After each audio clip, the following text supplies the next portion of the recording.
Ma'lumki, prezidentimiz topshirig'iga asosan butun respublikamiz bo'ylab mahallada obodlik va mehr-saxovat oyligi doirasida katta hajmdagi bunyodkorlik, obodlik va saxovat tadbirlari olib borilmoqda. Bugun biz Nurota tumanidagi jarayonlar bilan yaqindan tanishish maqsadida ushbu manzil sari yo'l oldik. Nurota tumanidagi Ibn Sino mahallasi Navoiy viloyati soliq boshqarmasi boshlig'iga biriktirilgan.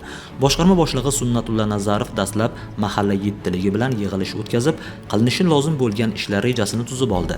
Shundan so'ng maxsus ishchi guruhlari tuzilib, ularga mavjud ko'chalarni o'rganish va aholi o'rtasida tushuntirish ishlari olib borilish vazifasi yuklandi.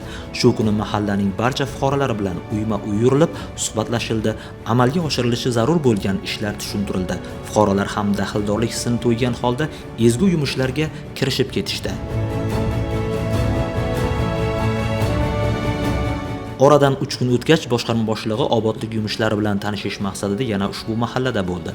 Bu vaqtga kelib mahalla anchayin saranjom, ko'cha va aholi xonadonlari, yo'l yoqalari chiqindilardan tozalanib, ishlar jadal olib borilayotganligiga guvoh bo'ldik. Ibn Sino mahallasi Nurota tuman markazida joylashgan bo'lib, bu yerda 570 nafar xonadonda 3100 nafar fuqaro istiqomat qiladi.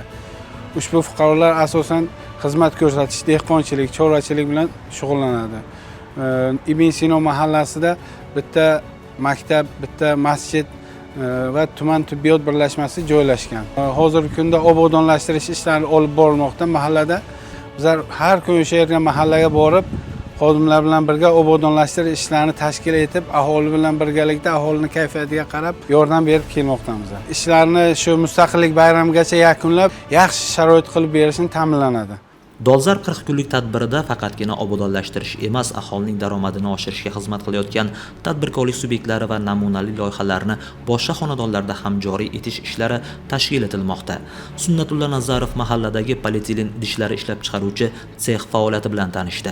Ushbu xonadonda yashovchi fuqarolar o'zini o'zi band qilgan holda aholi uchun toza suv yetkazib berish bilan shug'ullanmoqda. Bu yerda bir kunda 5000 ga yaqin polietilen idishlar ishlab chiqarilib, tuman aholisi xonadonlariga obi hayot kirib bormoqda. Tashrif doirasida boshqarma boshlig'i tuman soliq inspeksiyasida ham bo'ldi. Binoda soliq servis korxonasi xodimlari uchun yaratilgan sharoitlar hamda yuridik shaxslarga xizmat ko'rsatish sho'basi xonasining imkoniyatlari bilan tanishdi. Xodimlar bilan alohida suhbatlar olib borildi. Shundan so'ng Nurota sanoat hududida faoliyat olib borayotgan namunali soliq to'lovchi korxona Premier tekstil fabrikasi faoliyati ham o'rganildi. 2018-yilda ishga tushirilgan mazkur korxona ichki kiyim va boshqa trikotaj mahsulotlari ishlab chiqarish bilan shug'ullanadi.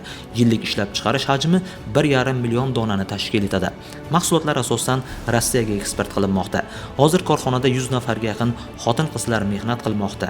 Boshqarma boshlig'i tadbirkor va ishchilar bilan samimiy muloqot qilib, yaratilgan sharoitlar va mavjud masalalarni atroflicha o'rgandi hamda o'z tavsiyalarini berdi. Bunday o'rganish va amaliy ko'mak ko'rsatish tadbirlari viloyatning boshqa hududlarida ham olib borilishi reja qilingan.